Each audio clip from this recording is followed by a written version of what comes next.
All right, we are back. Sorry, I had something I had to do. So we are continuing along with the Fey Rogue. That is a menace to the city. Will eventually become a menace to this city. I'm actually really hoping that things go really, really well over time, and that as time goes on, it becomes, I'm having to figure out creative ways to lie to the guards and everything and all that fun stuff. All right, so to continue along, we had just dispatched. I'm trying to think about creative wording for YouTube's sake. We just dispatched this sailor and stole the coins that he had, the silver chain, and the tarnished brass compass. I think what I didn't want to press that. I think what I'm going to do for now is we're going to continue along. Hold on, I want to do this real quick while it's on my mind before I forget, because I will forget. Do do do do do do do.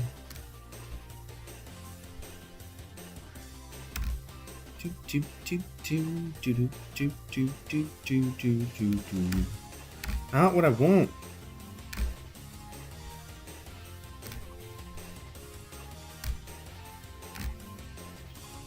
I don't want to say that's kind of the only one, really. Alright, so back to what I was doing. Alright, so I think we're going to kind of work it as there's a local shop in town that kind of does most of my appraisal, I should say. Appraisal for magic and stuff like that. I don't think I should have the ability to do appraisals, considering I'm one, a rogue, two, a boggart. So I don't want to go that route. So the question is do we want to continue trying to find more people tonight?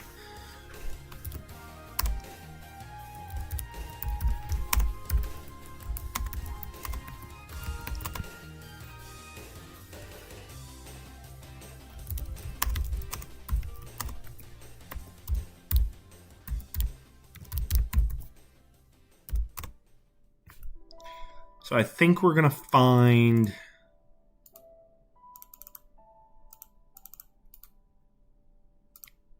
We're going to see if we can find somebody else.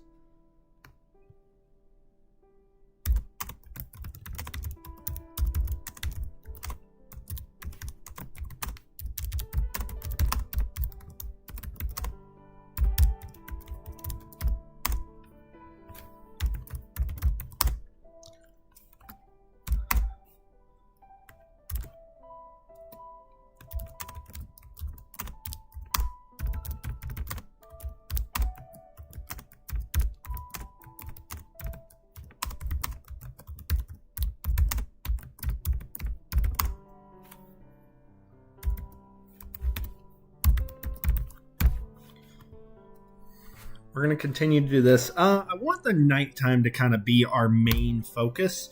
Daytime is for dealing with guards and the townspeople, or the city at large. I kind of want to focus mainly on dealing with this sort of stuff. Because that's kind of the whole point of the story, is for us to just be a general menace to society. And that's kind of what I'm really hoping for.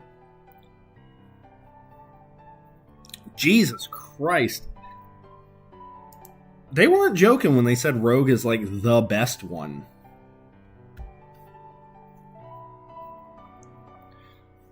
Alright. Oh, Jesus. I'm getting a ton of rolls. Okay. So we're not going to know automatically that they're carrying anything valuable. But we may be able to determine from there, because we're not just stealing. right? We are a menace. We don't care if they're carrying valuable stuff. Valuable stuff is just useful stuff. Alright, the newly acquired weight in your pouch and the cool metal of the chain against your skin are a pleasant reminder of your night's work as you fluidly melt away from a crime scene. Your small form is an advantage in the labyrinth alleys and winding streets of Haven Reach. You glide through the city's underbelly, a whisper of malicious intent, effortlessly bypassing stray dogs, drunks, and the occasional late-night pedestrian, all blissfully unaware of the true horror that just passed. Your senses, sharpened by the thrill of the hunt, scan the dimly lit thoroughfares. The docks are fading behind you, replaced by the quieter, more respectable merchant districts where wealth might be carried more openly, though perhaps with more vigilance. The night is still young. The city offers countless shadows for a boggart to explore, countless pockets to lighten. Despite your sharp senses and patient observation, the streets further inland from the docks prove less fruitful for easy pickings. The occasional late-night reveler stumbles past, but their purses seem thin, or they walk with a guarded confidence that suggests they've little worth stealing. The merchants and artisans of this district are either already safely locked behind their stout doors or travel in cautious pairs, their valuables well concealed. The pickings here are lean, at least for a target as obvious as last. You find yourself nearing the district where the city guard barracks loom, casting a stern shadow over the shadowing buildings. The air here feels colder, more watchful. Just as you consider turning back towards the docks, a flickering light from a derelict alley catches your eye. It's not a lantern, but the faint, erratic glow of a small fire, and silhouetted against its meager warmth are several figures huddled together, their forms small and ragged, but undeniably human, a different kind of opportunity, perhaps, or merely a distraction.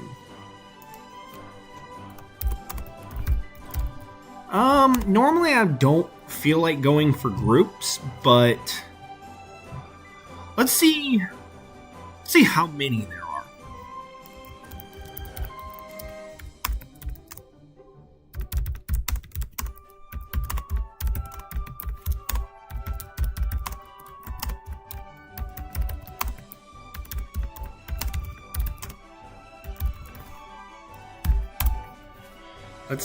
Let's approach kind of cautiously and see if we can figure out how many people are here.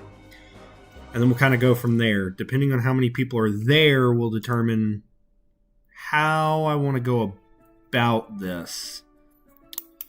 Now, we are getting a ton of rolls, and it's actually not bad. Not bad for us. We're probably going to level up rather quickly with this story. It is also going to use a lot of messages.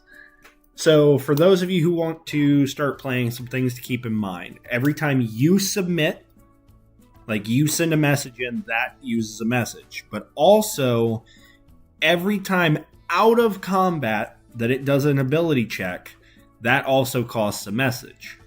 So I feel like rogues so far, rogues and warlocks seem to use the most. At least in what experience I do have. The rest of them seem more combat-based.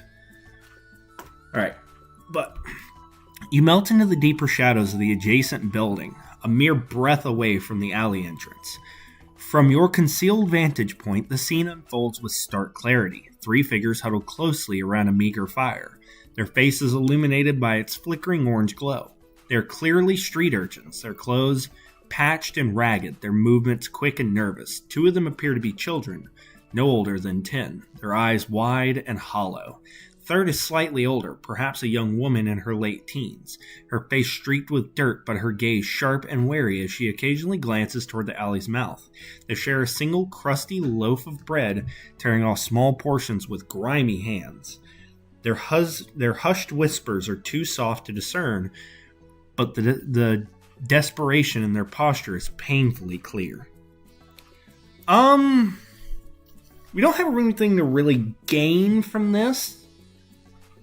So I'm hesitant to do anything here. But at the same time, we kind of don't care. Like, it's an easy... Honestly, it's easy targets.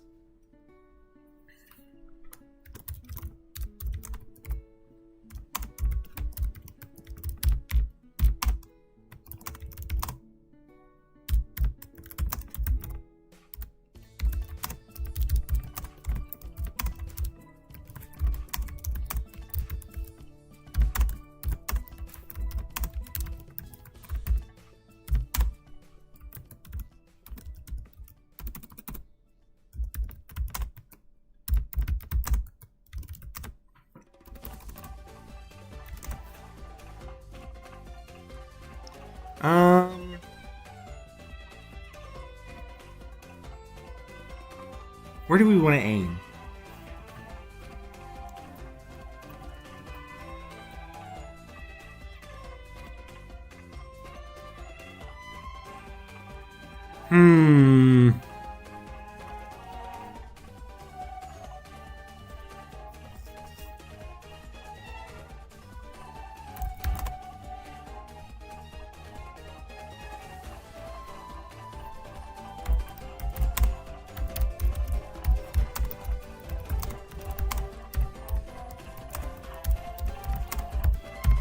We're going to see if we can't automatically get rid of this woman. At least I think it said it was a woman. Well, technically it just said it was a teenager. Well, looked to be a teenager. And I typed lugs, not lungs. Oh, God! I can't type. I'm really bad about that, apparently. It's okay. We're definitely going to go into combat. With chilling resolve, you burst from the shadows. The older urchin, her back momentarily turned, doesn't even have a chance to register your presence before your fey dagger, aimed precisely for her vitals, flashes towards her. The children around the fire gasp, their eyes wide with terror. Alright, so...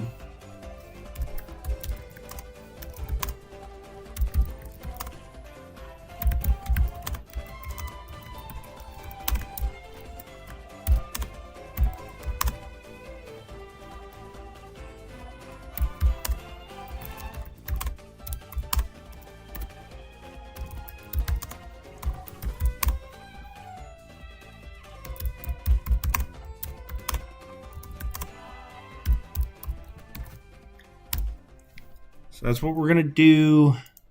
It's acting as if there's only one.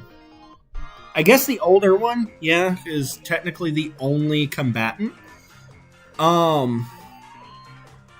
it's kind of curious. Alright, you dart forward, a cruel smile playing on your lips, and jab your enchanted dagger into the wary urchin's back, aiming for a vital spot as she turns away. You jab your dagger into the wary... Okay, we did hit. Your dagger finds its mark, piercing the wary urchin's back with a sickening thud. The children gasp, their eyes wide with horror. We definitely ended that fight. Like, instantly.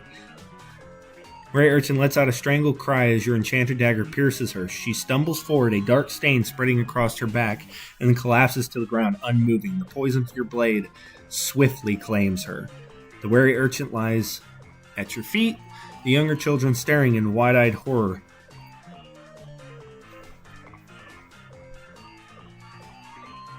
Your turn ends. You, Worra Gnimalf, move like a shadow through the derelict alley. Your cruel fey nature, ever present, sought its next victim amongst the huddled, shivering urchins. As the older girl, the wary urchin, momentarily turned her back, you seized the opportunity. Your enchanted dagger, a chilling gift from the winter court, plunged deep into her unsuspecting back with brutal precision. A strangled gasp, a sudden sickening thud, and she crumpled lifelessly to the grimy ground, the venom from your blade ensuring her swift demise. The two younger children, their faces pale with terror, could only stare in wide-eyed horror, their meager warmth extinguished by your cold, efficient brutality. The alley now holds only the silence of and the lingering scent of profound fear. Your villainous deed accomplished without a sound. We all agree, like, we can't have witnesses. Yeah, we can't have witnesses.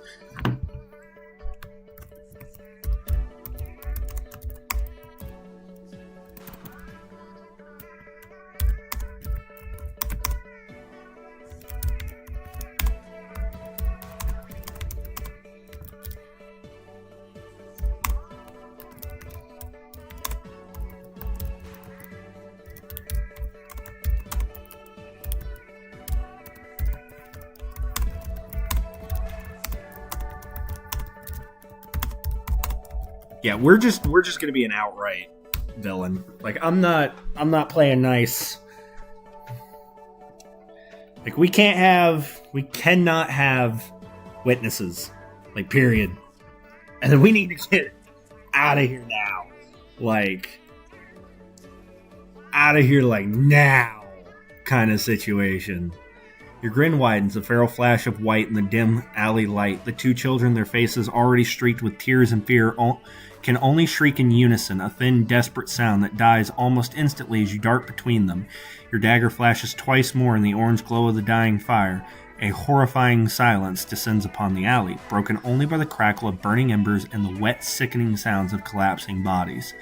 3 forms now lie still around the meager fire, their hopes and fears extinguished by your cold hand. The scent of coppery blood mixes with the acrid smell of burning refuse, a fitting perfume for the chaos, and you saw it. The alley, once a temporary haven for the desperate, is now a silent testament to your brutal efficiency, painted in shades of despair and violence. Alright, we need to leave. It did say they shrieked, so... And it did tell me we were near the guardhouse. So we already know these 3 probably don't have anything of value on them.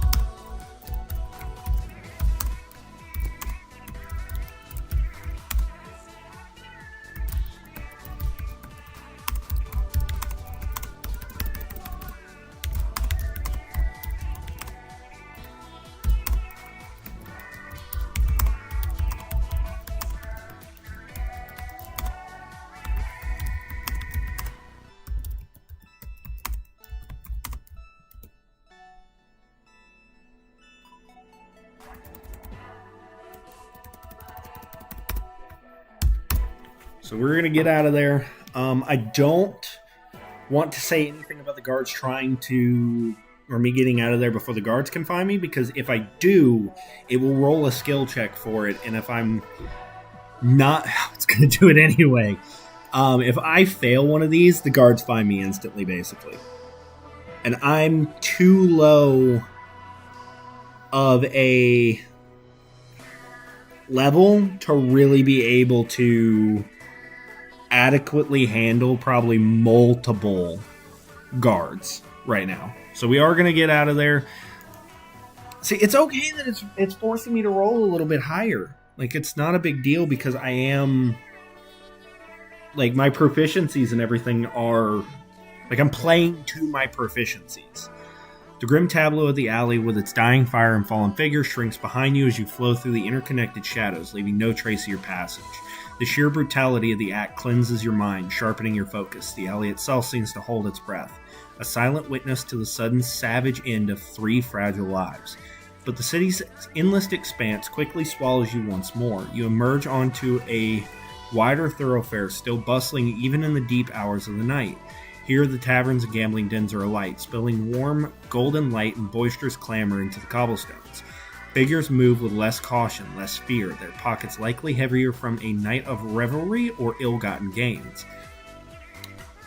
Your eyes, now fully attuned to the rhythm of the night, scan the faces and forms, searching for the next tremor in the city's heartbeat, the next opportunity for chaos to bloom. So, I feel like the best route.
We're going to do this. For some reason, I thought there was an I in there. We're gonna look around for a place we can get into, possibly take some things, as well as dispatch whoever's there. I'm trying to think about a friendly way. Like, if you guys hear me just like not say a word or something, it's most likely because saying it will create problems with YouTube. Okay, so we're probably not going to find anywhere.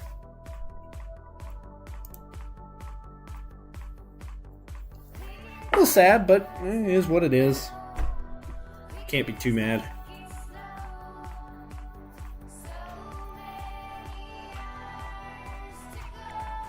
We've had a fairly good night so far, even though we haven't gotten that much.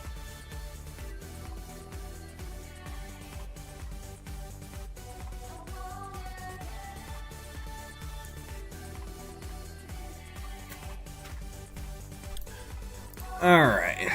Your keen eyes sweep over the establishments lining the thoroughfare, searching for the telltale signs of a lax security. An unlatched window, a poorly secured back door, a business with a reputation for negligence. Yet in this district, the shopkeepers seem well aware of the value of their wares and the dangers of the night. Windows are barred, doors are stoutly locked, and even the seemingly deserted homes appear to hold their secrets tightly behind closed shutters.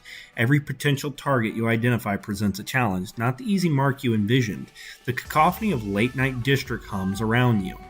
The distant strains of a lute, the hearty sounds of a tavern, the rhythmic clatter of a cart rumbling over the cobblestones in the distance. As you turn down a narrow side street, considering your options, a sharp sudden cry slices through the ambient noise, followed by the muffled struggle.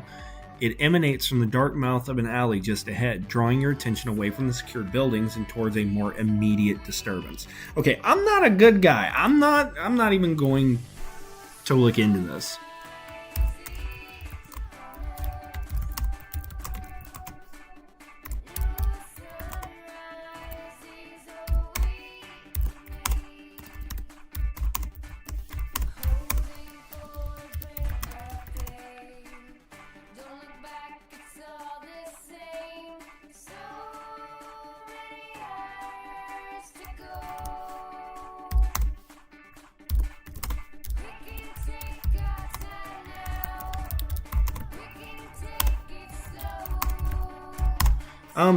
I should have some lockpicks, right? I would think that I do. Why do I not?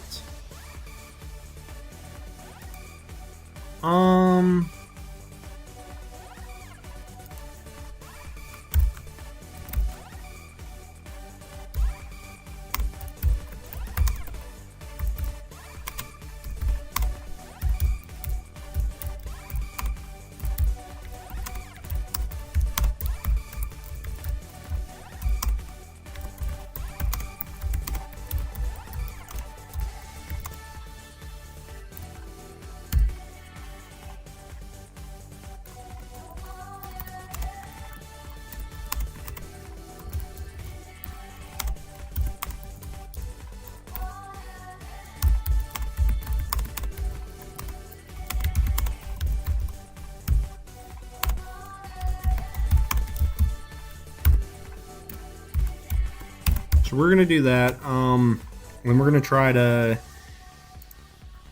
So for those who are still kind of new to the game, it's okay to interact with your DM to a point.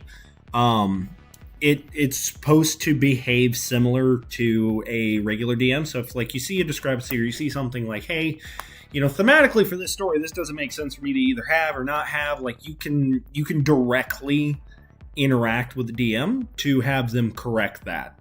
So 10 lockpick kits that are single use for a rogue is not that crazy, in my opinion, anyway.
All right, so we're going to do this route.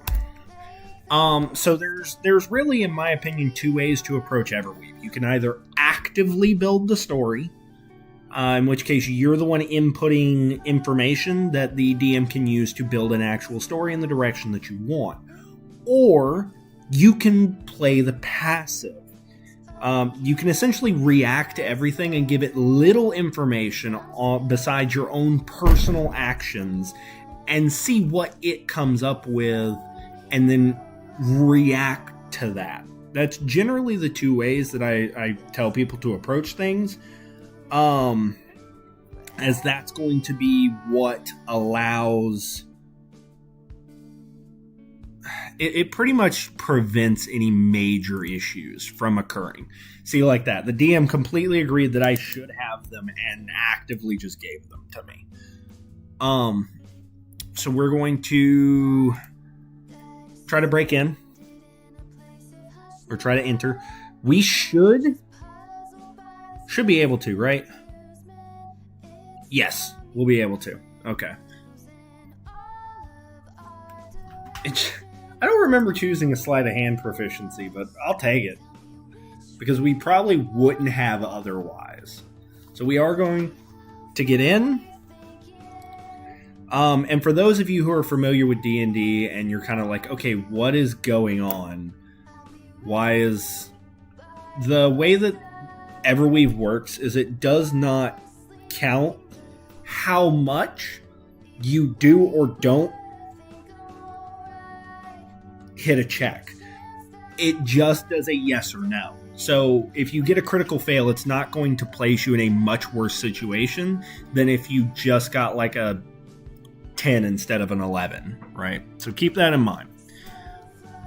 The distant cries and struggles hold little interest for you, mere background noise in the grand symphony of the night. Indeed, it serves to draw away any lingering attention, leaving you free to pursue your own designs.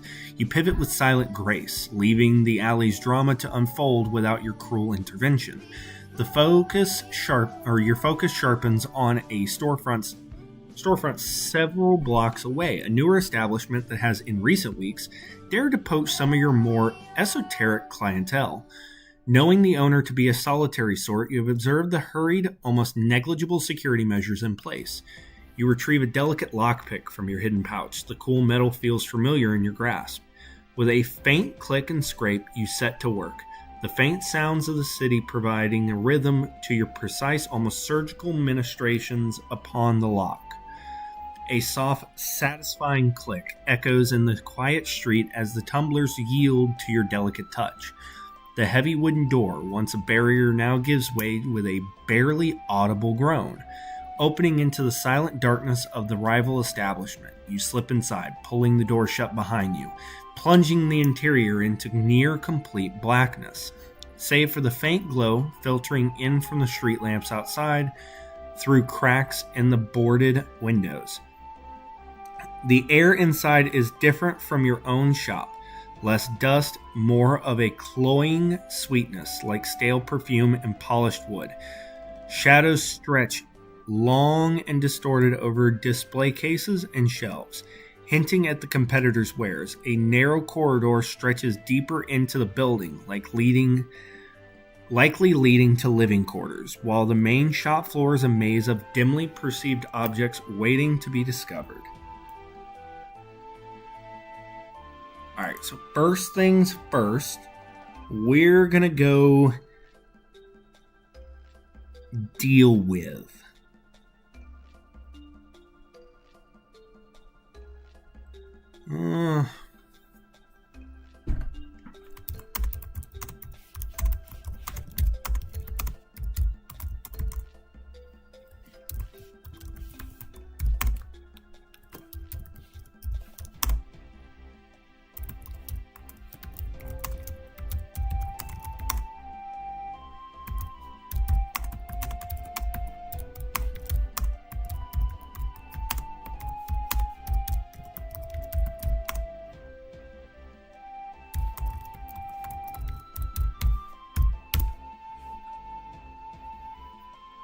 Alright, so we're going to make our way back to whoever the store owner is.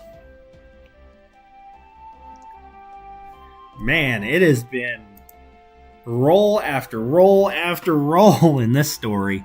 And it's going to be a big one.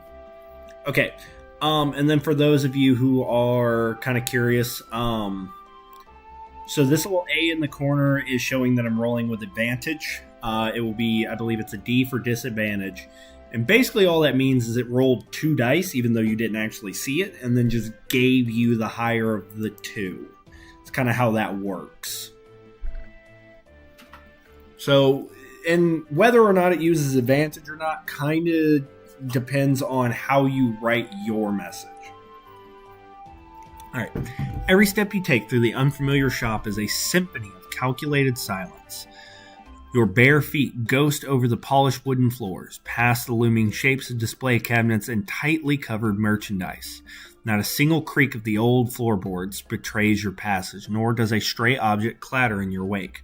The deep shadows of the interior embrace you, aiding your natural stealth as you flow silently deeper into the building. A faint, almost imperceptible warmth and the stale scent of human sleep emanates from the end of the narrow corridor. The door leading to the living quarters stands ajar, a sliver of deeper darkness within. A soft, rhythmic breathing, heavy and undisturbed, confirms the presence of the sleeping owner within, utterly oblivious to the silent, deadly presence now standing at their threshold.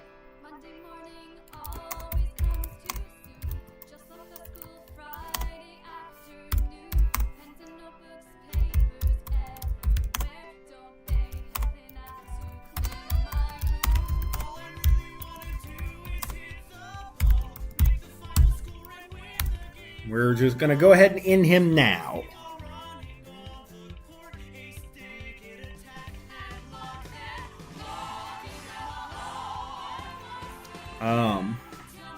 So let's see kind of what it gives us on that.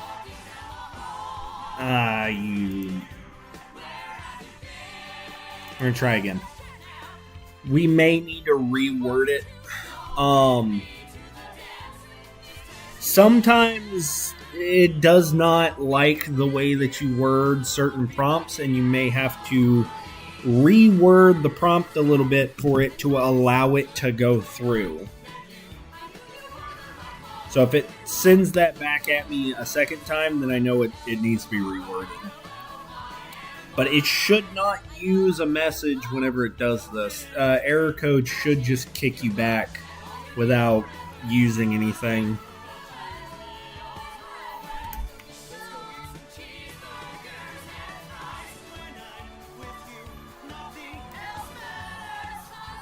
I have no idea what this music is.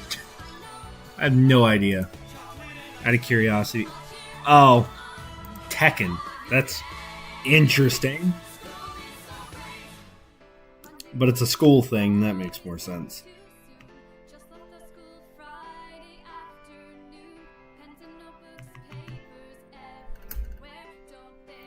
It is taking a little while. Wonder why it's taking so long.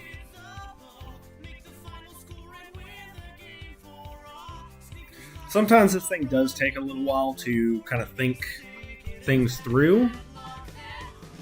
So if it seems like it's taking a little while, it's okay. It doesn't necessarily mean there's anything wrong with the game. We just kind of give it some time. I'm gonna go ahead and walk away for. Keep forgetting my phone isn't the one picking it up. I'll be right back. Oh nope. Never mind. It kicked it back again. So chances are it just does not like this prompt for whatever reason. There's probably something wrong.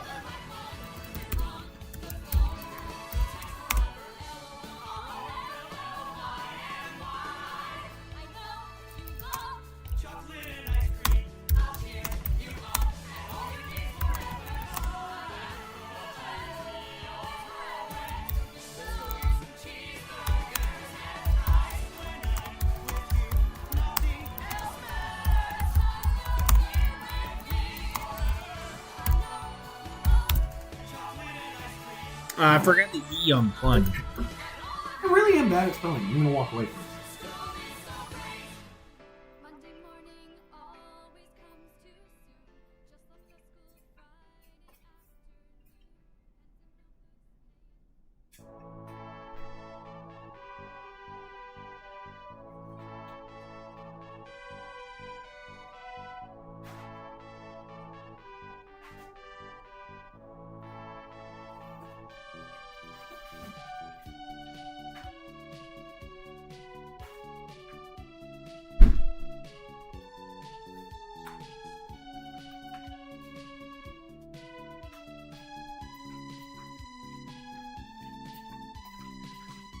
Nope, still thinking.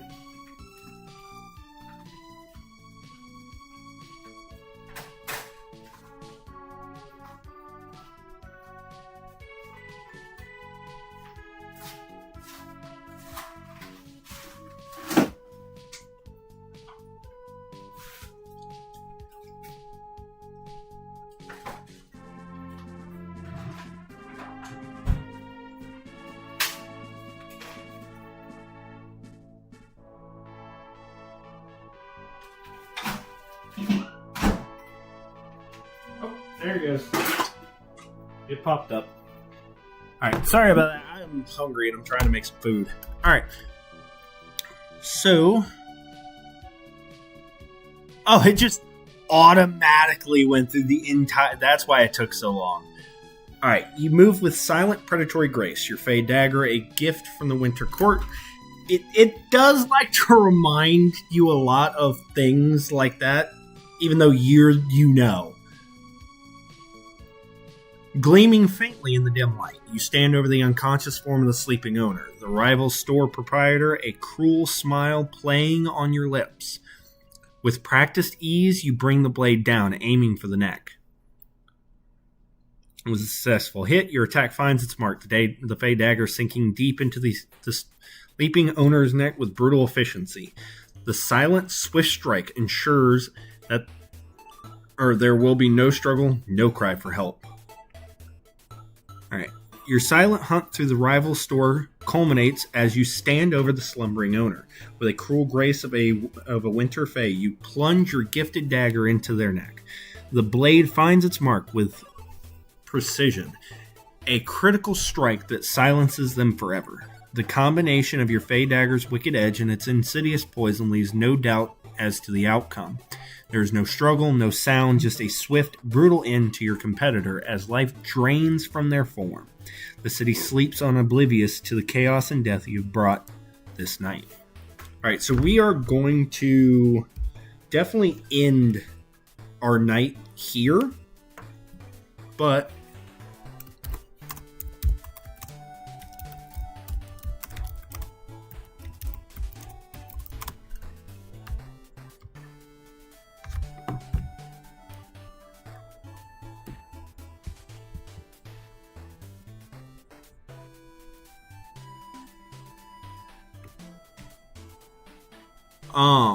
okay.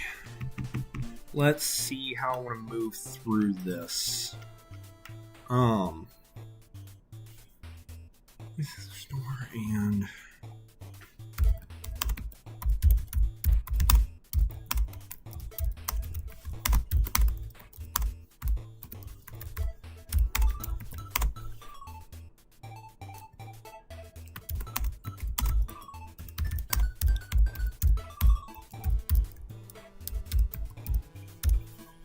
Alright, so we're going to basically move through, grab anything of value that we can carry.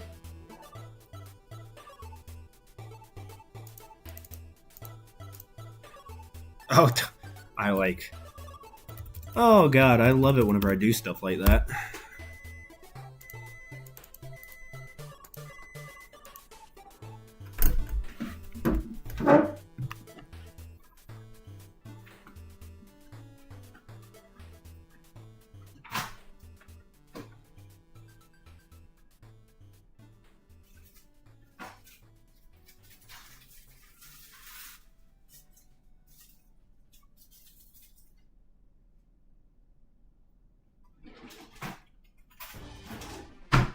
I stepped away for a second.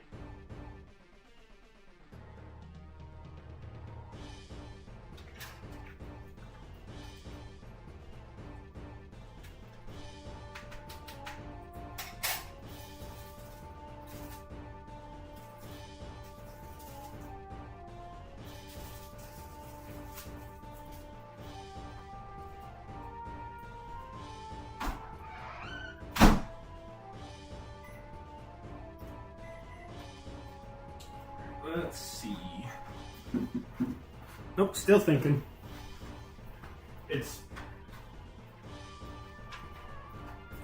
So to explain, oh, there it goes. All right, silver statuette, bolt of fine dark silk, and 62 coins. We're going to take all.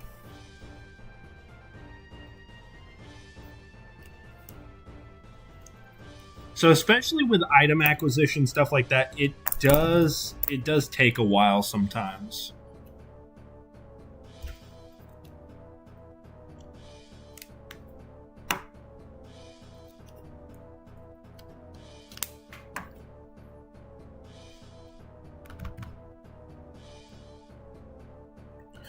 All right.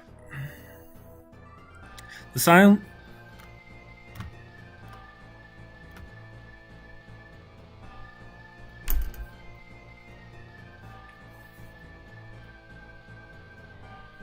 All right, give me just a second, guys. Got to take care of a few things real quick.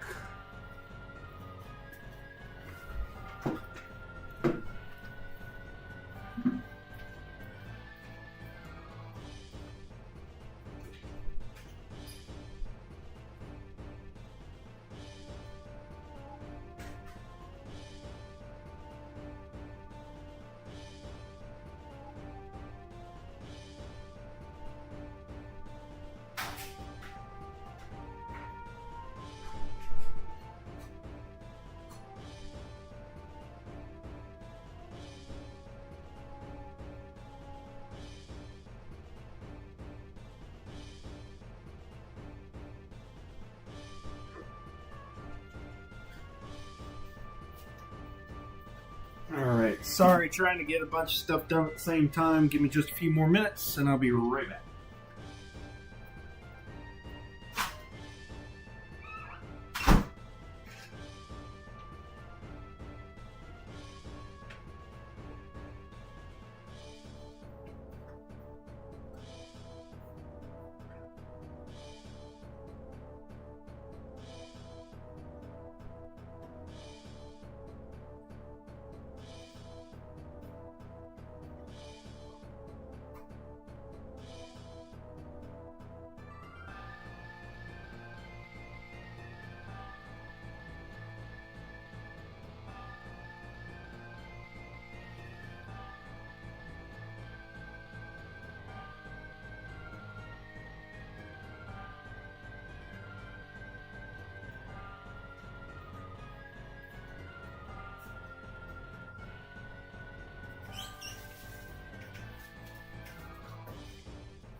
Again, I apologize, guys.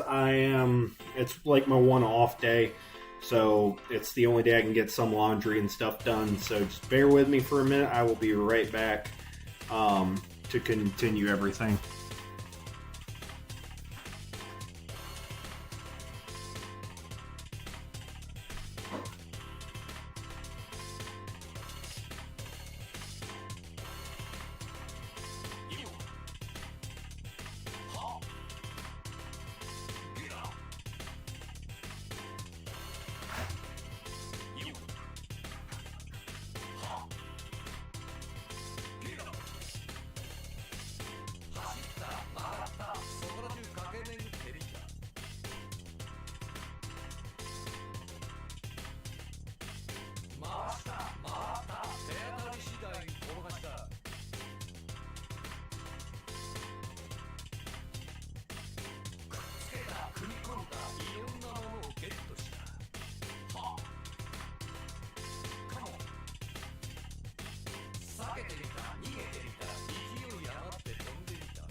Alright.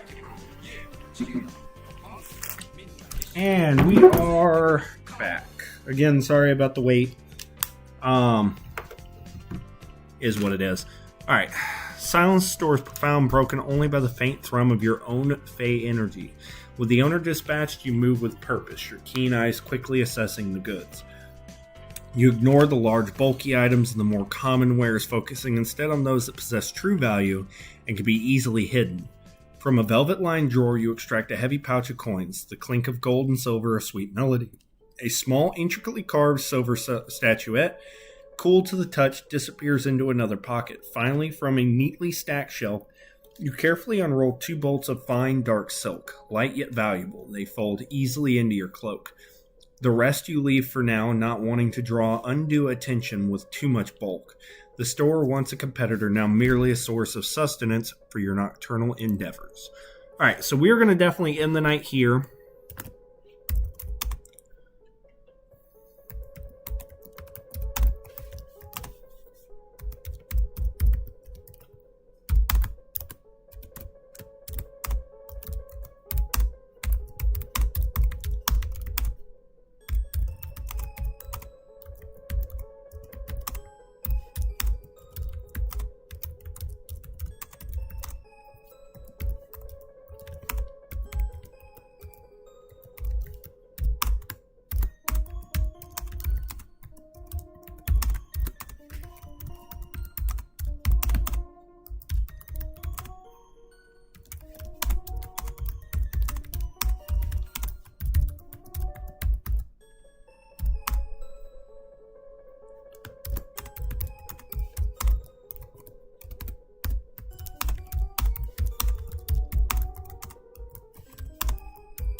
All right, so anytime you want to take a long rest, it's usually a pretty good idea to go ahead and signify that. You want to put yourself in a fairly safe situation.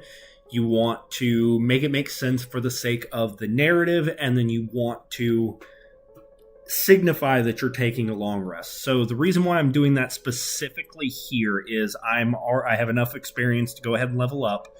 I don't have any active abilities or spells, which I kind of figured because I am a rogue. Rogues are going to be more based solely on ability rather than spells and such, so I kind of expected that. But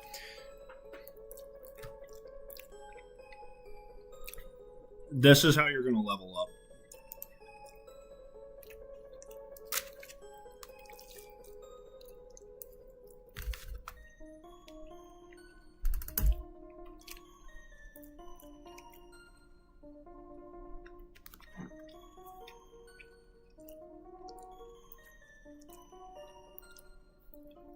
Oh, of course. Let's try it one more time. No, it automatically. So there is definitely something here.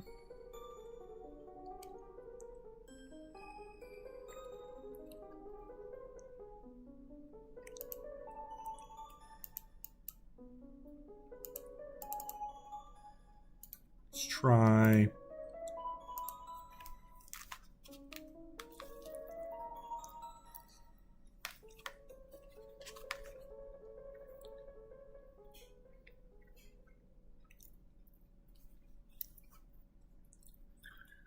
I'm sorry for the eating noises if it bothers you.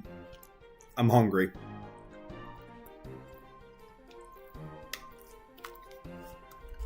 Alright, so it leveled me up. I get Cunning Action. I have no idea what that does.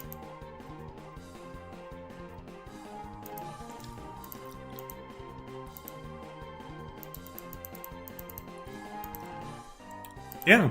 There's nothing for me to choose or anything. Alright. The first rays of dawn creep through the grimy window of Gnimalf's Curios and Arcana, banishing the deep shadows that clung to its corners during the night. The city outside begins to stir, the distant clatter of carts, wheels, and cries of street vendors replacing the eerie quiet of the earlier hours. The air, once thick with the scent of night's cruel deeds, now carries the faint, comforting aroma of brewing tea and baking bread.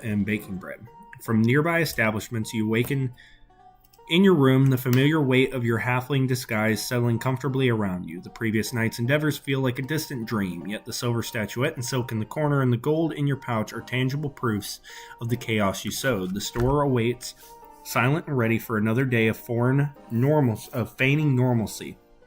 The world outside beckons, a fresh canvas for your subtle machinations and the whisper of the winter court. I don't know if we're actually going to mess with the court itself at all. I would be kind of curious if at some point, like, I do have to respond to a court summons or something. We may look into that later on, but I just don't know if I'm really wanting to mess with that right now. Okay.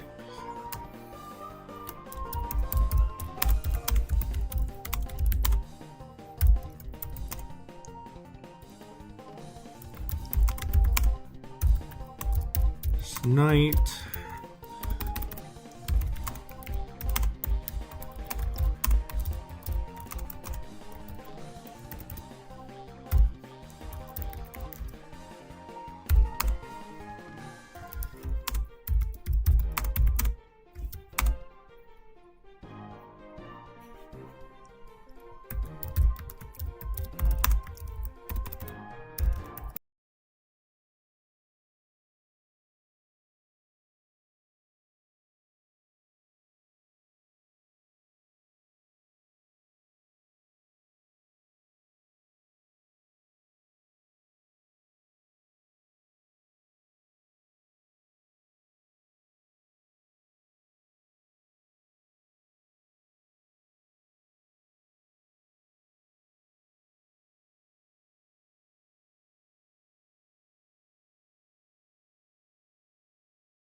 Man, this one is taking a while. I think the servers have slowed down a bit. I don't know if anybody in Everweave has mentioned in the chat has mentioned anything.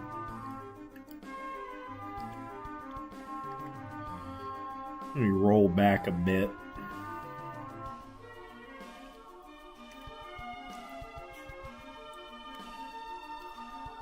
Well.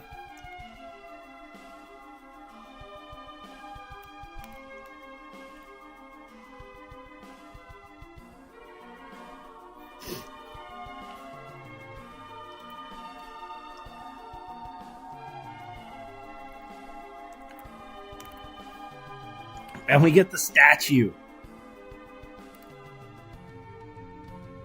I think it's just there's a lot of people on right now, so we're basically getting backed up a little bit. Plus, it went into DDM mode. All right, good day. You are punctual, which I appreciate. Lay them out on the velvet cloth. Let us see what you have brought for me today. Bimble does not look up immediately from the dense, annotated diagrams spread across his workbench.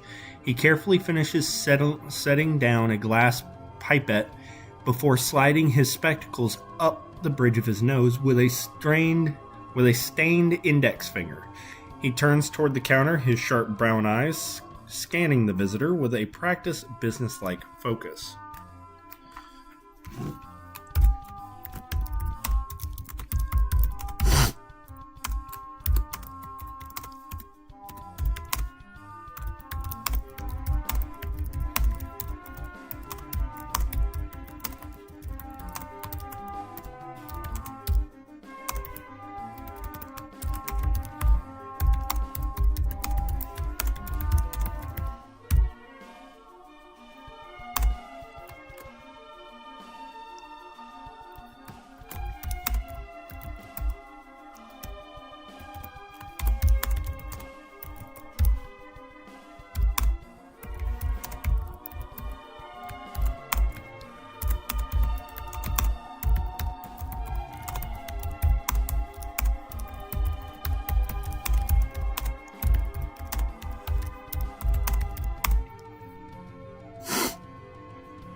Let's see here.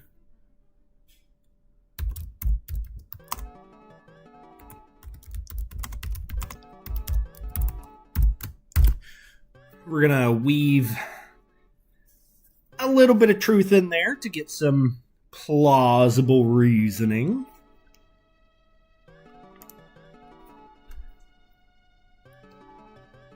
As well as throw in something that might explain why we have new stuff. Since Fimble doesn't ask questions, he may just take it as he acquired them using money.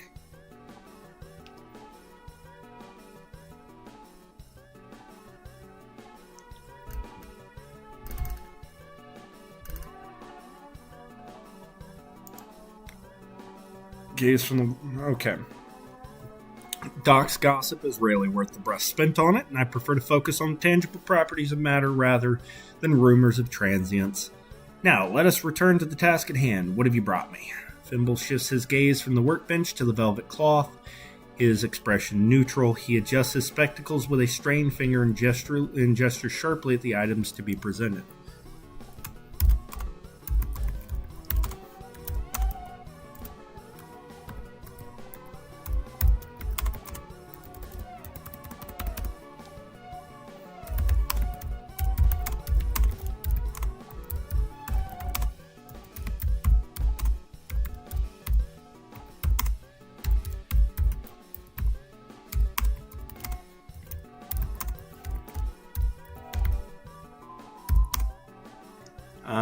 Is it 2 T's? I think it's 2 T's.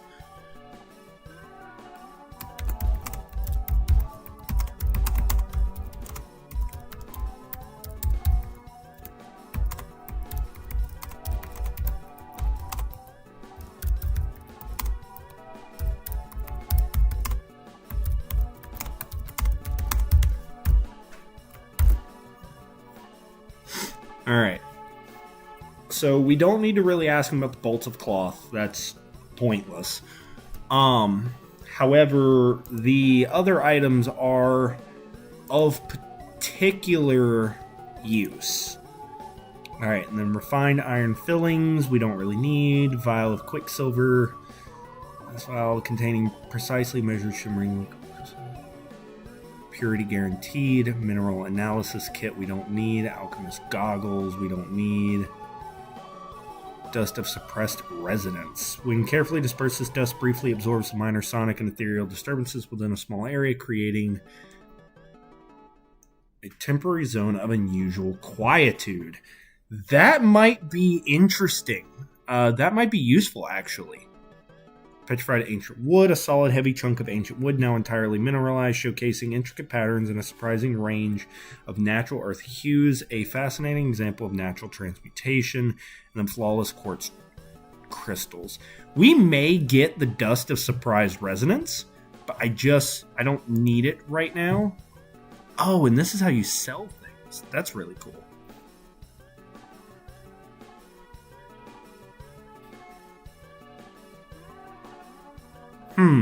Okay. So we're not going to do anything there yet. So we're going to see if we can get him to...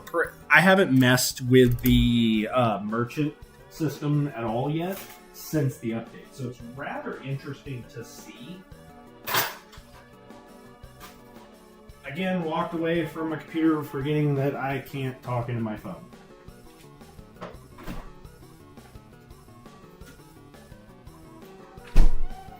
Right, give me just a moment, I'll be right back.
Okay. Sorry about that. Interesting. A persistent non-directional oscillation. Jesus. Is adjusted to the underlining local magnetic variance or perhaps a crude enchantment failing to ground itself. Leans in, his eyes magnified through the thick lenses of his spectacles. He reaches out with steady stained hand, using a pair of thin forceps to carefully turn the compass over without touching it directly. He observes the mechanism's erratic movement closely. A low, tuneless melody begins to hum from his throat.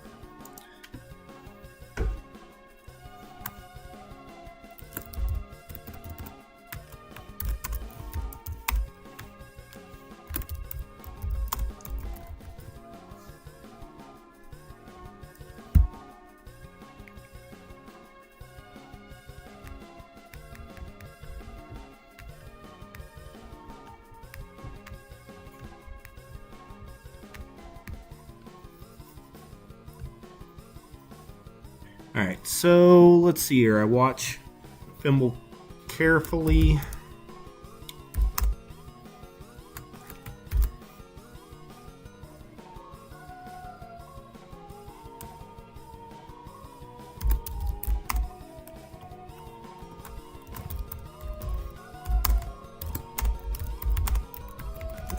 to be rude.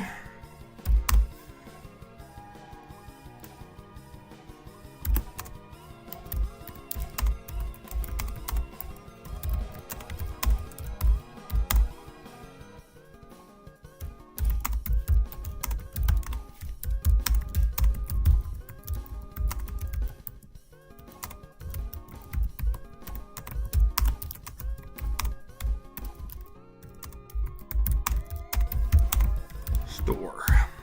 Alright, so we're going to try to push him into just doing the appraisal real quick so we can leave.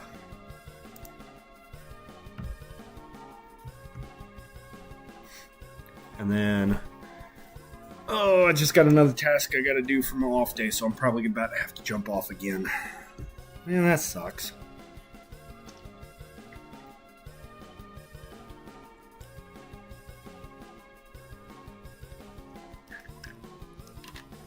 $20 coins for the batch, set the others on the bench. Please, I shall need a few moments to isolate the magnetic anomaly, but the appraisal will be swift.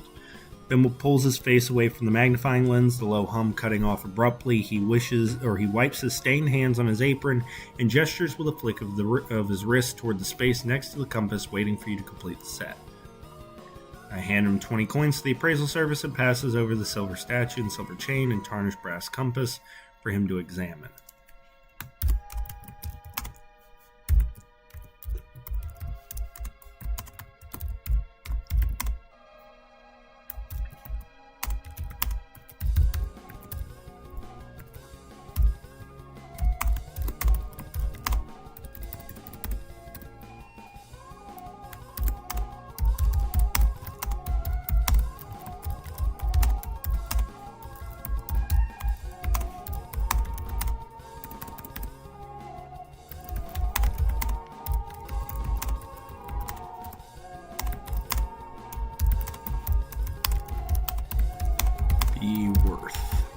Okay.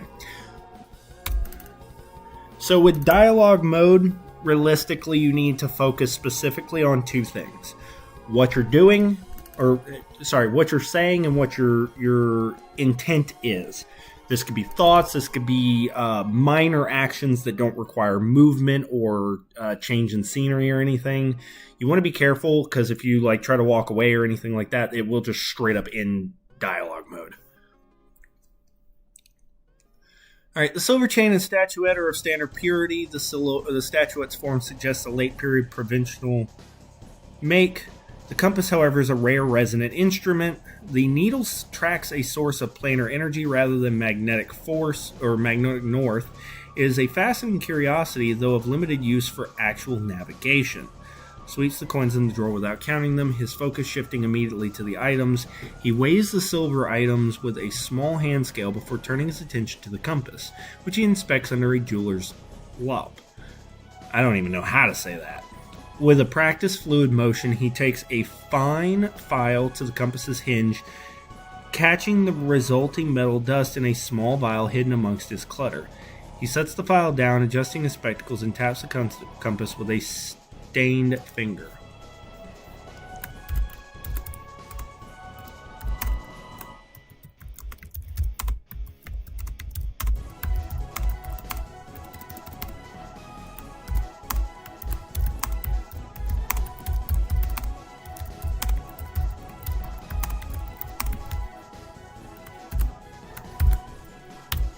Trying to get through this. Dialogue mode's really weird in the sense because it feels like you're not really doing anything, but you are.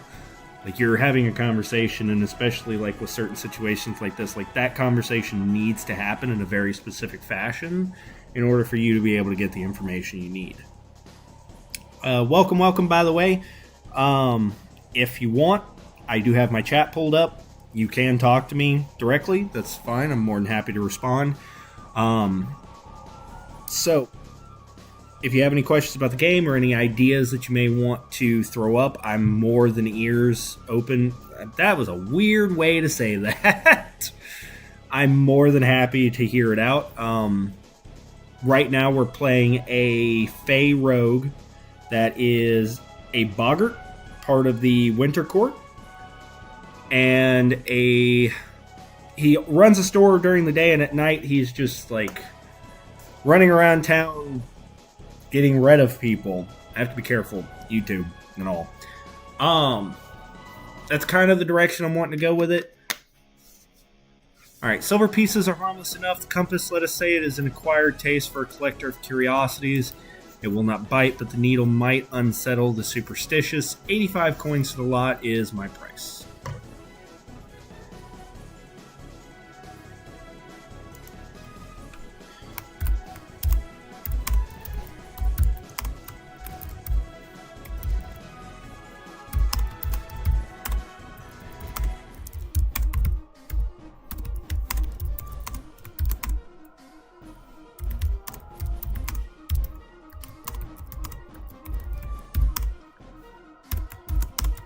Alright, DM, please end dialogue mode.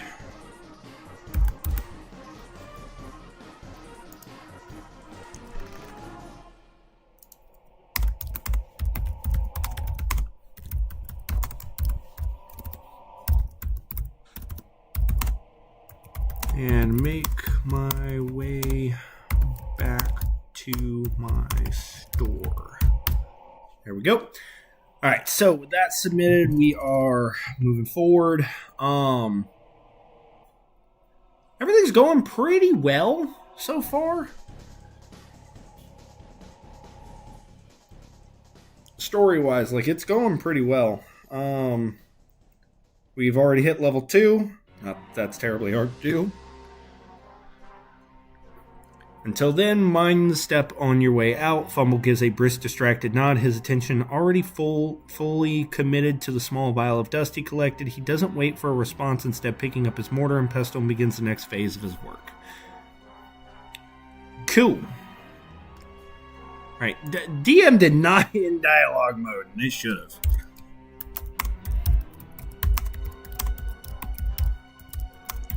Please end dialogue mode. Thank you. Okay, there it goes. Just took it a minute. Jesus. Alright.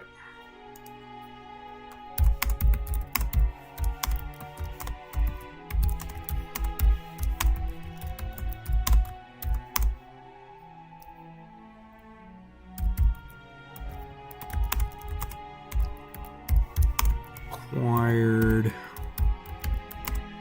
items on the shelf.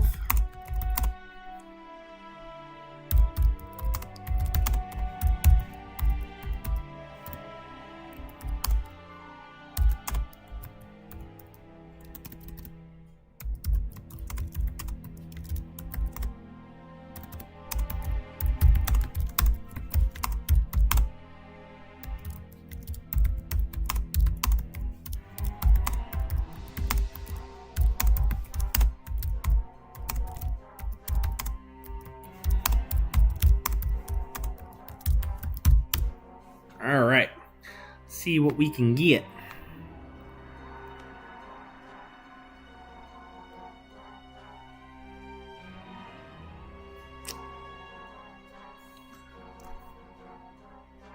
Fimble's parting words about the step echo behind you as you exit his cluttered workshop. The knowledge of your new acquisitions a satisfactory weight in your mind. The city streets are now fully alive with the bustling energy of midday. You make your way back through the familiar thoroughfares. The unique planar compass now tucked safely into your pouch. Its hidden properties, a secret for now, share with Fimble. Back in Gnimalf's curios and arcana, the sunlight slices through the grimy windows, illuminating dust motes dancing in the air.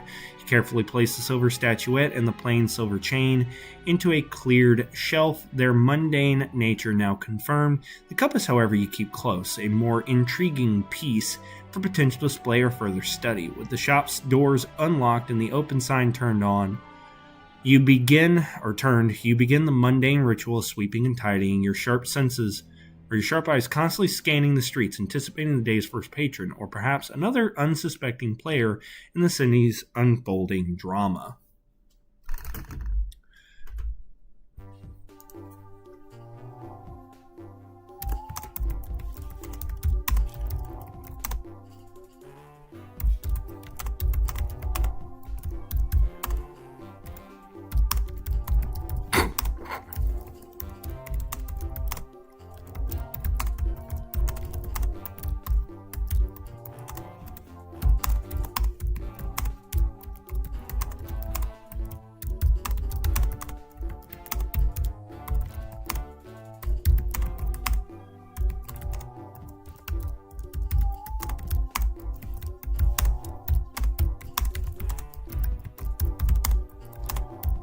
it had been abandoned for many years.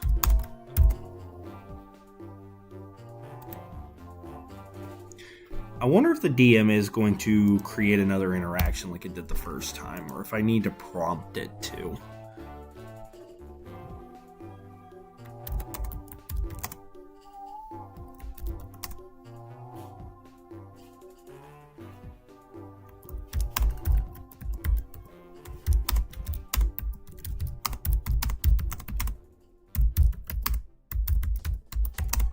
Or more direct.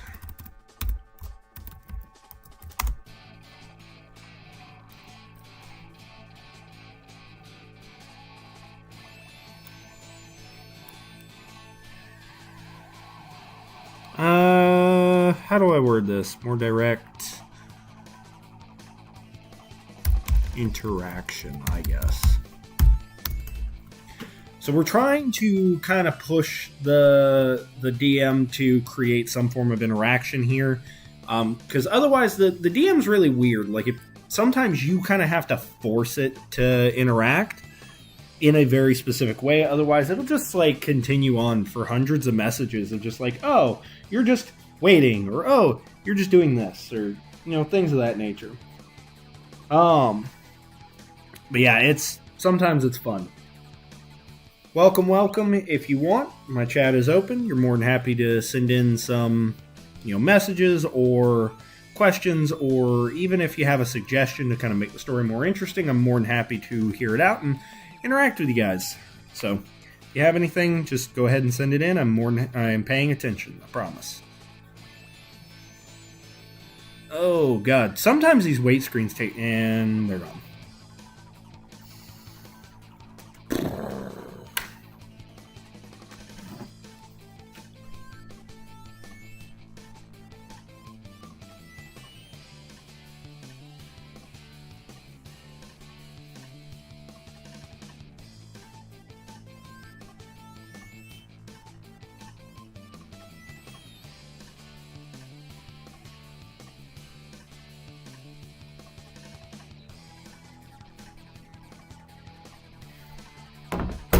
We'll do that, hopefully.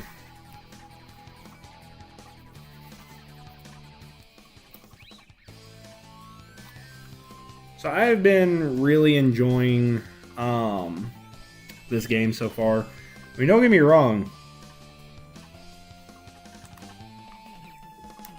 It's definitely interesting. The game itself is pretty interesting. All right, Stellan Finch. Good day, proprietor. That's a very...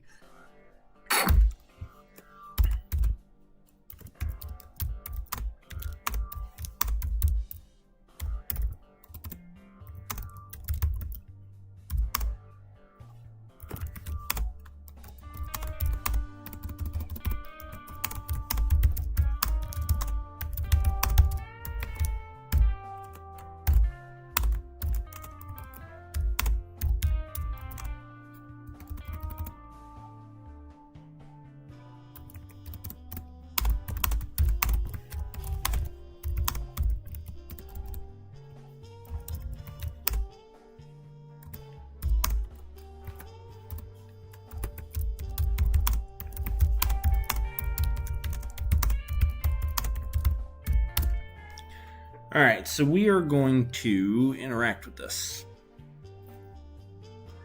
It's another interesting character. Based on the size, I'm kind of curious if this is another halfling.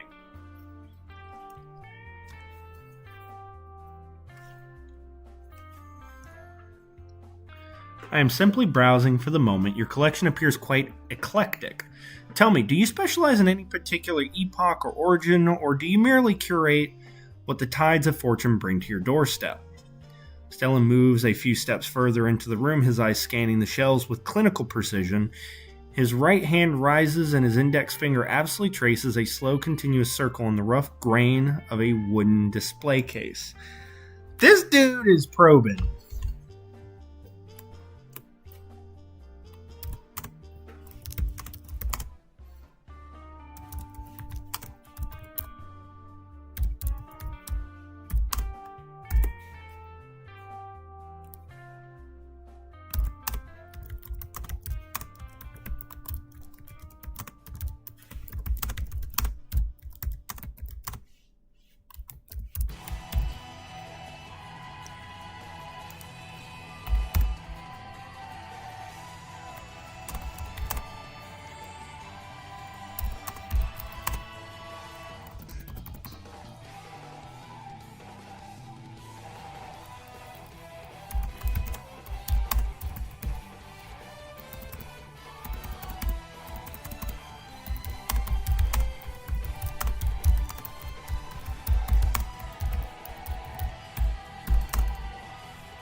So we want to kind of navigate this carefully.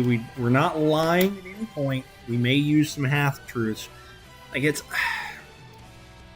kind of hard to tell. It's going to run a charisma check for some reason, actually.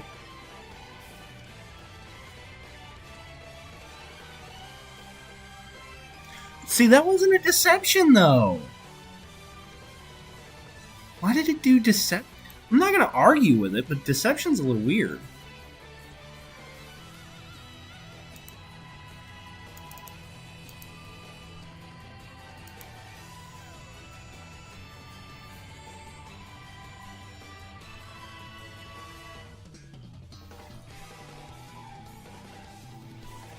A philosophy of happenstance, then. Quite refreshing in its own way. Most proprietors are far too eager to claim a pedigree for their wares that they cannot possibly verify. Pray tell me, is that item here the strangely inscribed reliquary also a product of this serendipitous accumulation? Stellan turns his attention toward a dusty metallic object on a nearby shelf. He does not touch it, but hovers his hand just inches away, his index finger tracing a slow, rhythmic circle in the air as he observes the shopkeeper for reaction.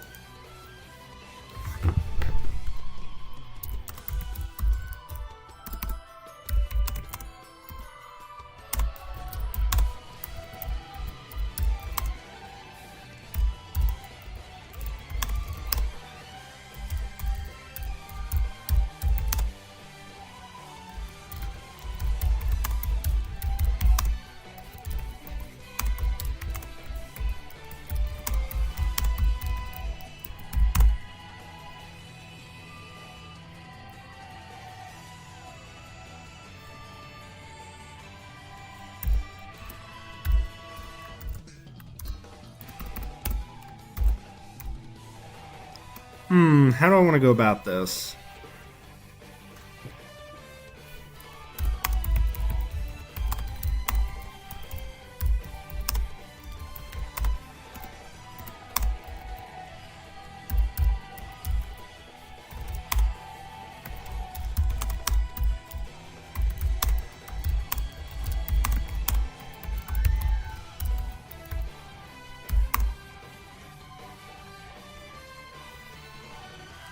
Let's see.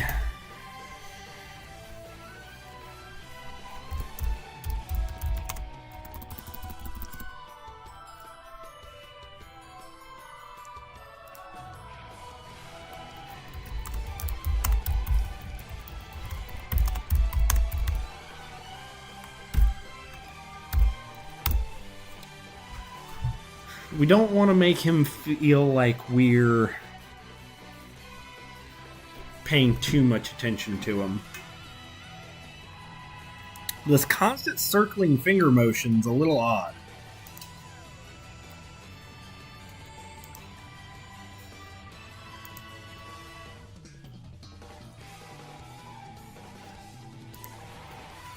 A month, you say? How fascinating. Did this adventurer happen to mention the origin of these markings?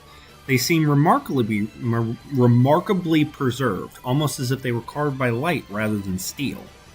Stellan leans in slightly, his sharp, dark eyes narrowing as he examines the reliquary's surface. He keeps his posture relaxed, though his fingers continue their nervous circular tracing on the edge of the counter, his gaze flickering periodically to the shopkeeper's face to measure his reaction.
So most of the items in my store I'm going to word as I have acquired them.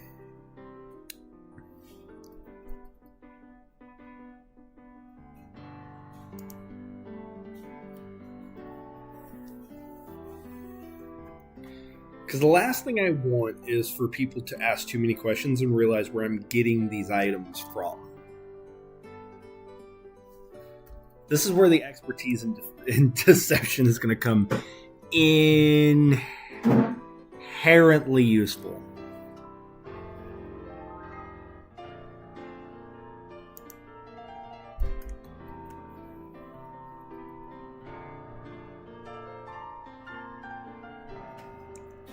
Indeed, some mysteries do not yield to casual inquiry. I shall take your word on the blessing, though. It is a bold claim for an item of such opaque origin. You run a curious establishment, sir. How long have you been operating here? Stellan abruptly stops his rhythmic tracing and pulls his hand back to his side, smoothing the fabric of his sleeve as he does so. He offers a slight diplomatic tilt of the head toward the shopkeeper, his expression shifting from investigative intensity to a more relaxed conversational mask.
So we don't want to ask for people's names because then we play into the Fey line. Which is, if anybody asks, is why I'm not asking for names really at all. Because I don't want to go down that road, especially if I'm trying to stay hidden to a point.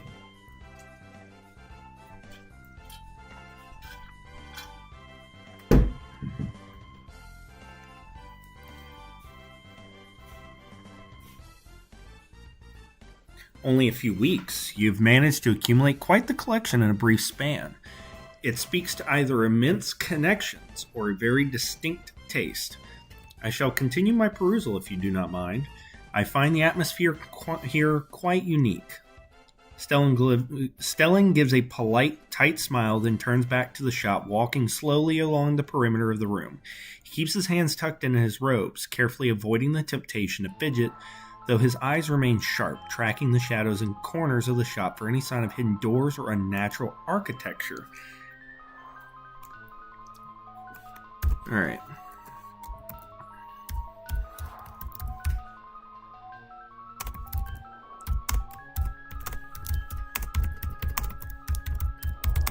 Or have any questions about an item, please don't hesitate to ask.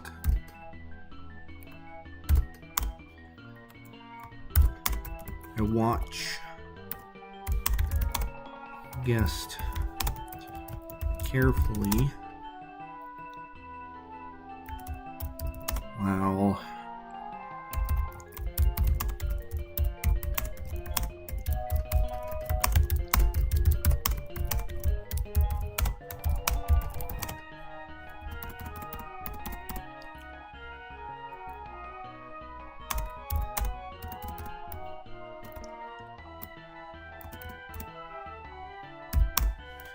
all right, so we're gonna kind of play it off as like, hey, don't worry, there's nothing odd here. This guy is definitely looking for something or someone.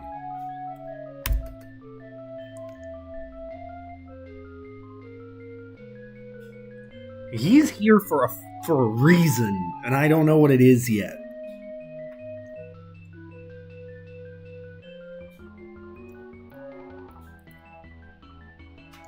That's the thing, is I don't know why he's here. Everything he's doing or saying seems like he's trying to conduct an investigation. I appreciate your hospitality. Tell me, do you find that your clientele here appreciates such specific oddities, or is your business primarily supported by the more transient wanderers of the road? Stellan drifts further into the shop, his footsteps light and muffled against the floorboards. He pauses near a heavy velvet tapestry, his gaze lingering on the seams of the wall behind it as if checking for structural anomalies, before he turns to glance back at the shopkeeper with a polite, inquiring expression.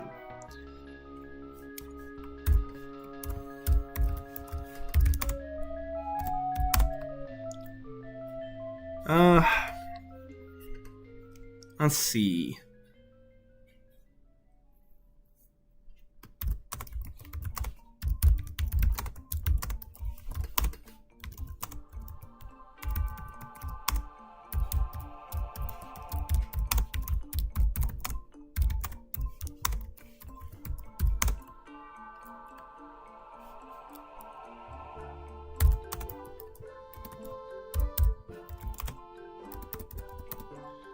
Apparently, I cannot spell acquire.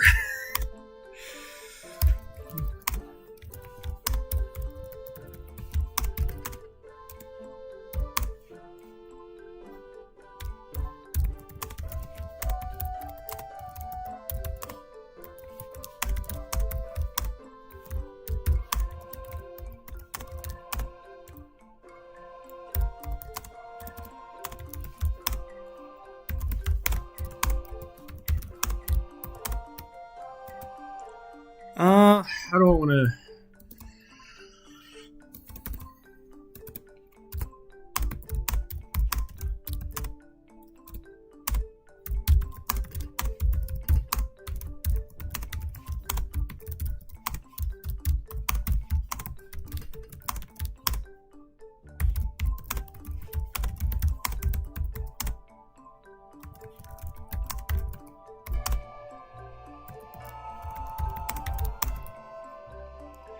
We're going to a specific clientele.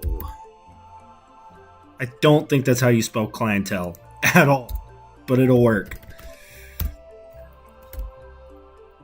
And then, like I said, I apparently can't spell acquire. Because there's a C. I always miss the C, apparently. I always apparently miss the C in acquire. How do I do that every time? You would think after enough times of correcting it that I would remember, but apparently not. Okay, a noble sentiment, though perhaps a precarious business model. I shall leave you to your eclectic pursuits then. Perhaps I shall return when the tides of fortune bring something of more specific interest. Stellan offers a shallow, polite bow, his movements efficient and composed. He gives the shop one final sweeping glance, memorizing the layout of the shelves and the shadows in the corners, before turning on his heel and heading towards the door. He exits without another word, the bell above the door jingling as he leaves. Okay, that dude is coming back to rob me, or he is a... God, I don't know how to feel about this guy. Either he's going to rob me later, or he's investigating me.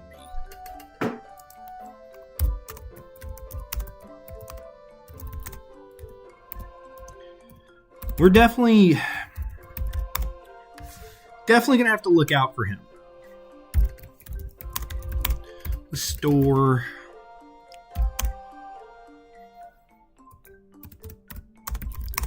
Pay attention as he passes by the window.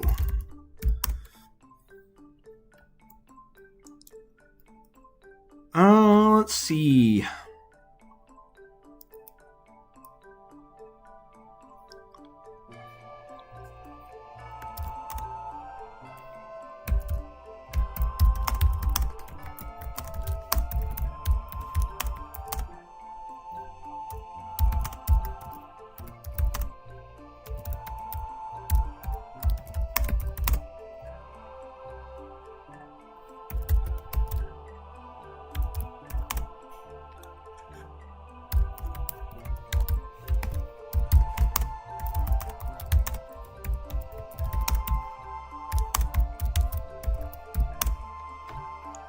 Notice.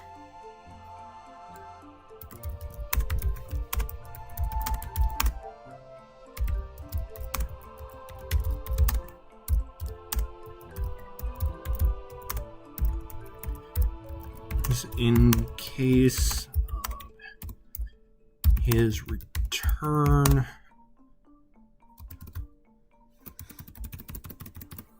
to protect store better at night while waiting for another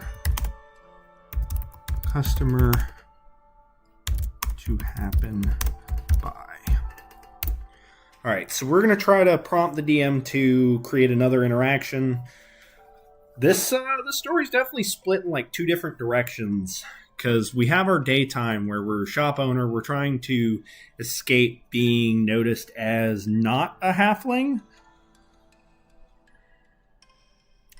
It is interesting, though. I'm so curious. I want to know if Stellan is another rogue that was looking to potentially steal from me. Or if he was looking around to see if I might be what caused the previous night.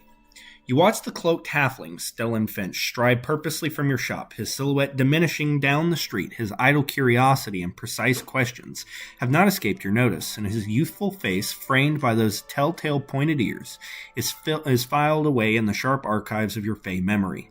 The faint scent of wood smoke and old parchment he carried lingers. A subtle reminder of his presence. The encounter solidifies a decision. With a grim resolve, you begin to survey your shop's defenses with a critical eye, not for casual passerby, but for more discerning visitors. Hinges are tested, latches reinforced with hidden bolts, and low-lying tripwire, almost invisible to the human eye, is strung across the rear entrance. The front door receives a new, more intricate locking mechanism. Its design known only to you. You work meticulously securing your domain against the unexpected while still maintaining the illusion of a quaint, slightly unkept curiosity shop, patiently awaiting the next customer. After I feel satisfied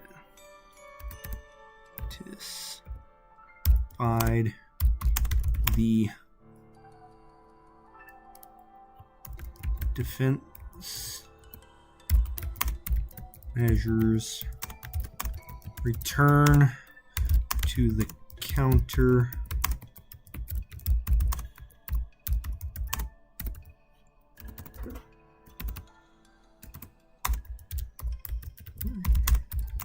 another will happen by a store, or if it will remain quiet until night. So we're going to kind of see how this navigates. So I'm going to have to end it here probably after this message. Because it is getting late and I got some things I got to get done.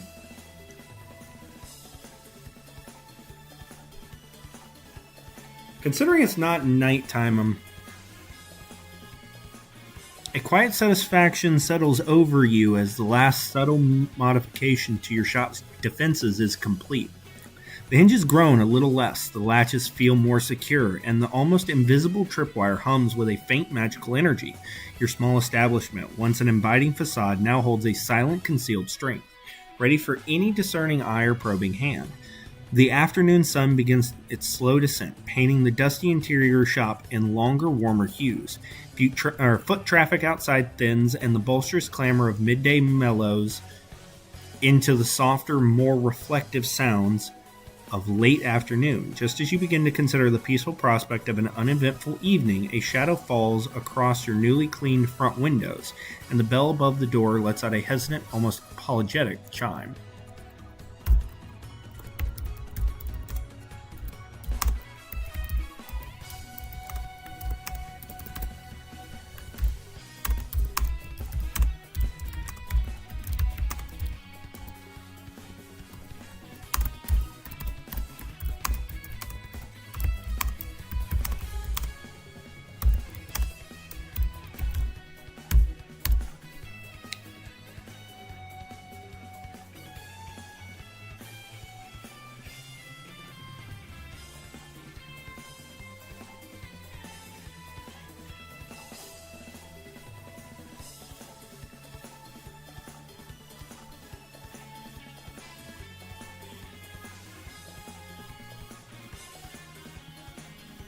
May navigate this interaction, and then that'll probably be the end. I'm not sure yet. Like I said, I do still got some stuff I got to get done today. It's getting kind of late.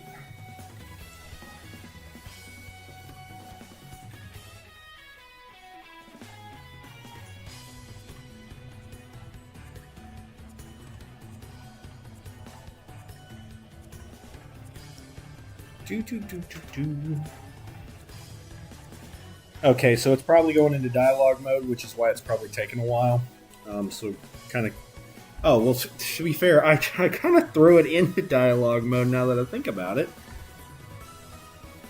It's kind of the whole thing about what I just said to the guy.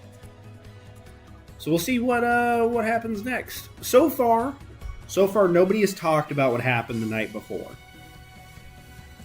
And Fimble is... The one person I bothered to ask is basically like avoided interacting at all. So that's curious. Sure is taking it a while.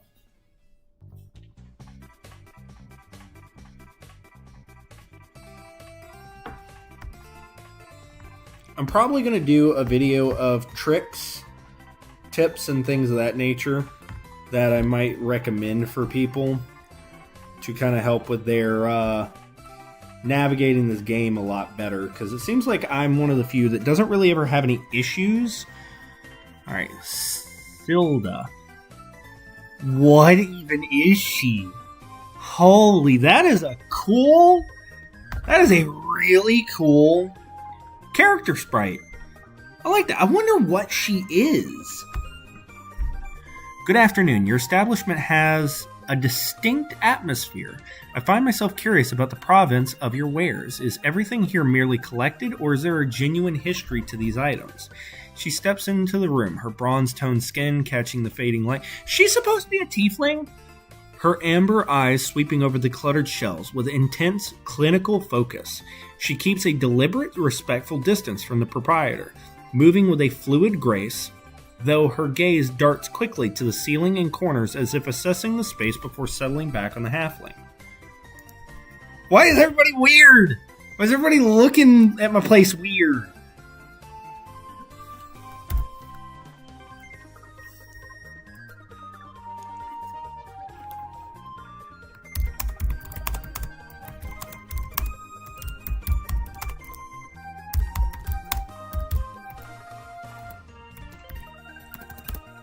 We're gonna...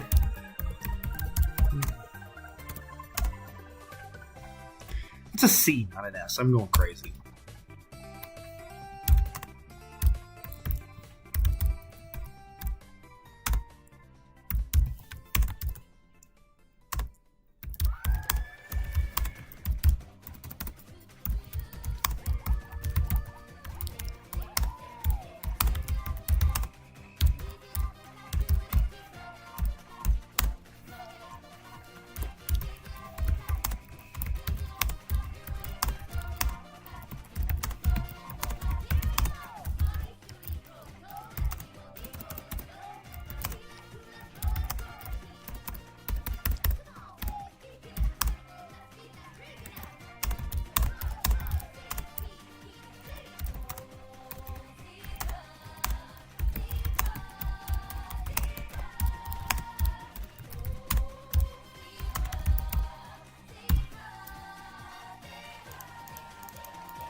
Not possession.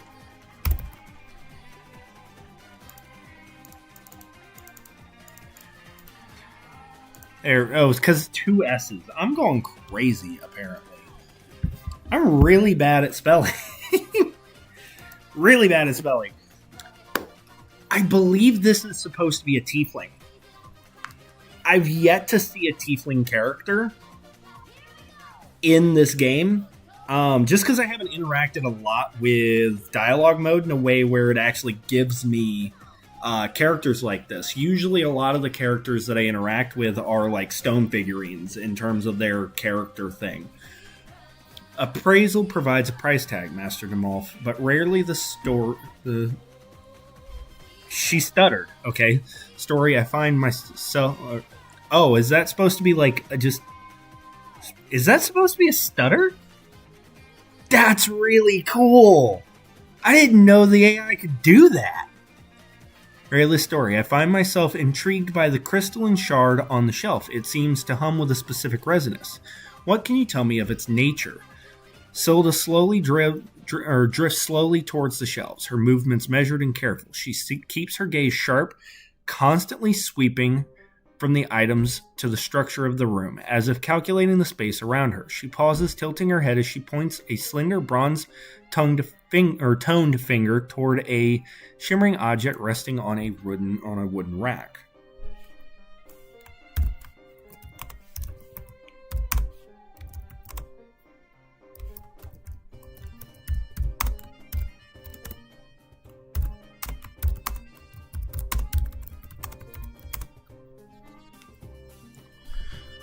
Let's see here. We're going to walk over.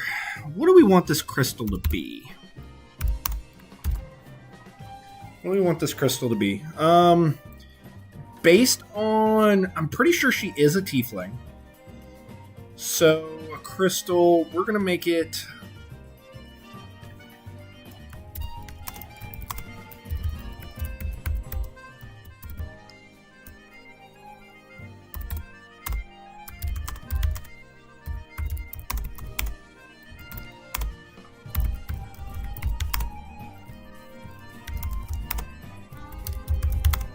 in through the docks.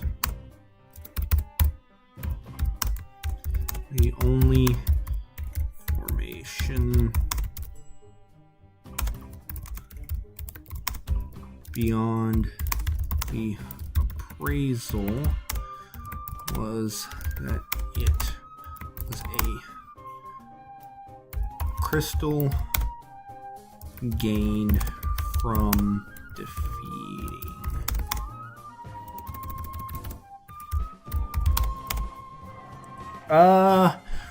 We're gonna have dungeons in this world.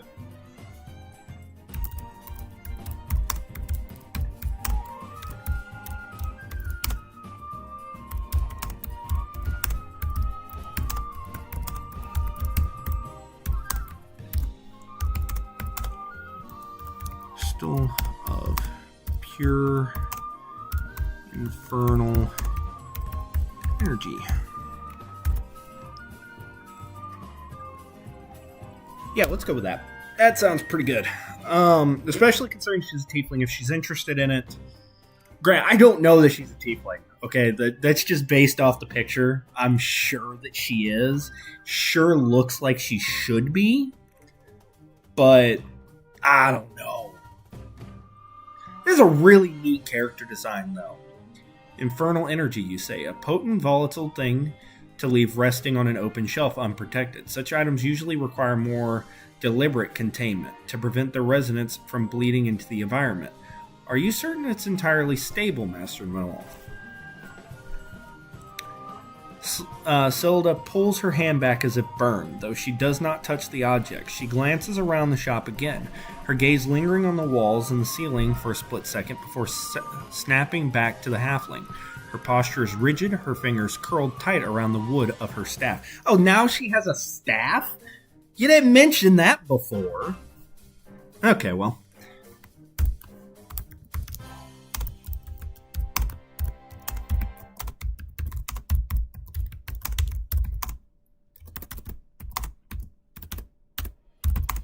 Store for about a month now.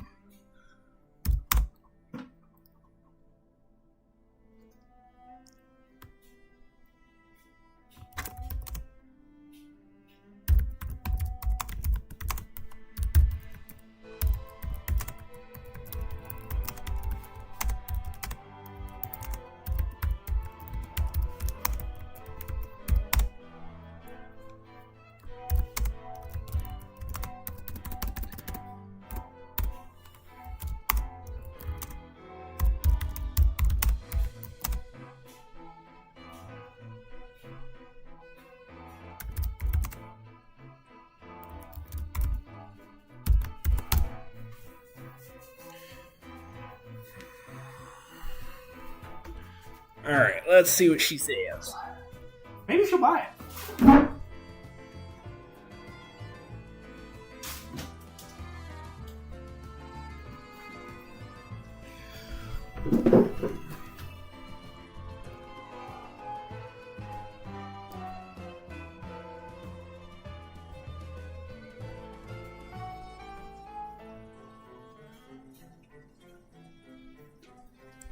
A month is a mere blink when dealing with infernal energies, Master Gnimalf. I suspect your safety is more a matter of the object being dormant than contained.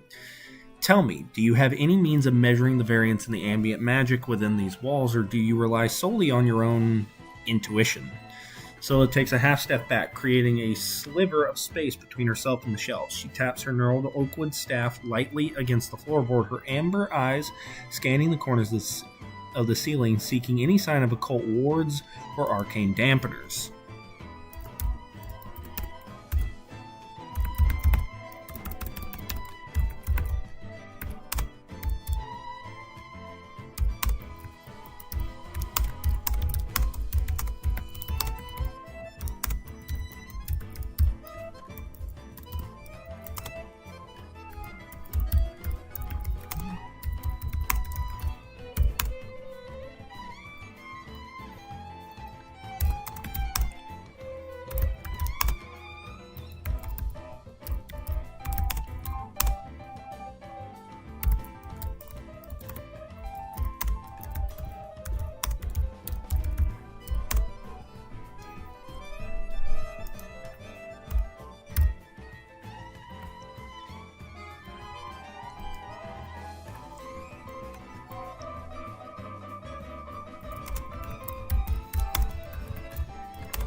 I kind of want to finish this interaction and then I'm hopping off.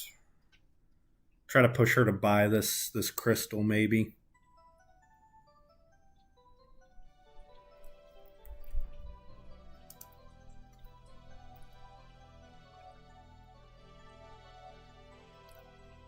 And yep, we succeed. So between the ability checks from here and the...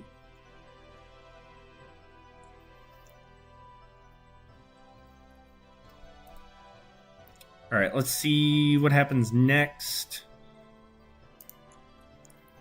As a rare gift. I suppose I must defer to your experience, though I find it unsettling to rely on instinct where ancient protocols once ruled. Do you have other items, perhaps less temperamental, that you have appraised with the same sense? Soda relaxes her posture slightly, the tension in her knuckles easing as she releases her grip on her staff. She takes a deliberate step away from the shelves and towards the center of the shop, her eyes darting briefly to the entrance before settling back on the proprietor, her gaze calm but watchful.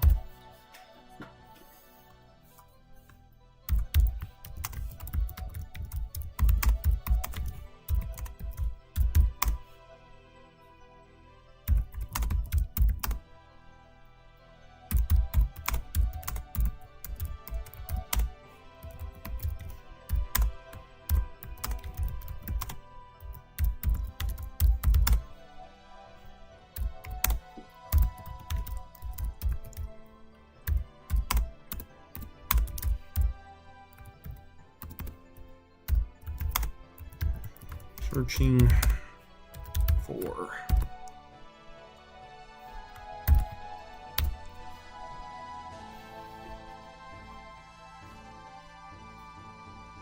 Really need to hurry this up.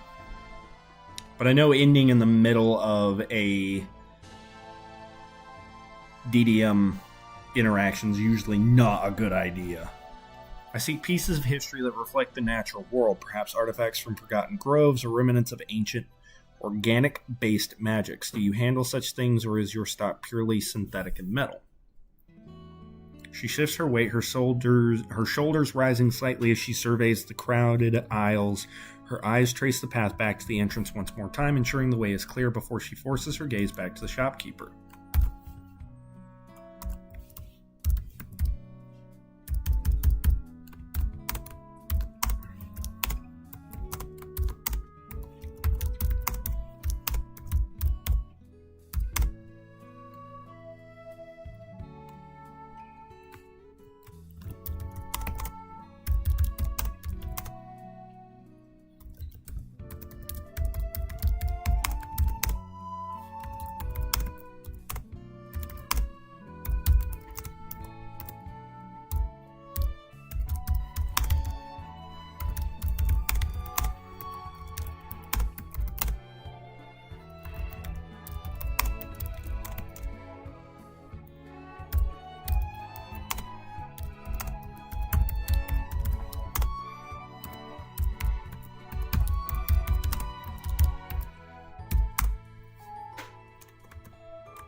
Wonder why she stopped on the crystal.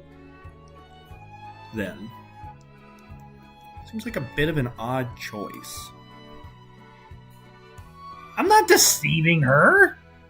What?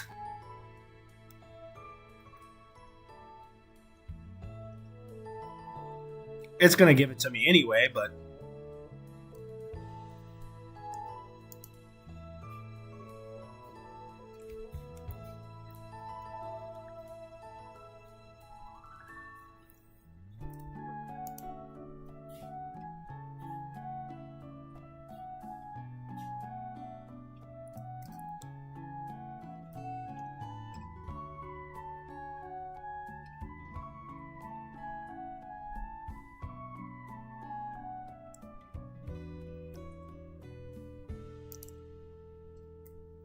Okay, I'll find them.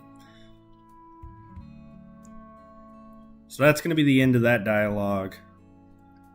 She didn't believe me. I even won. I even got the... Alright, well, we're going to call it there.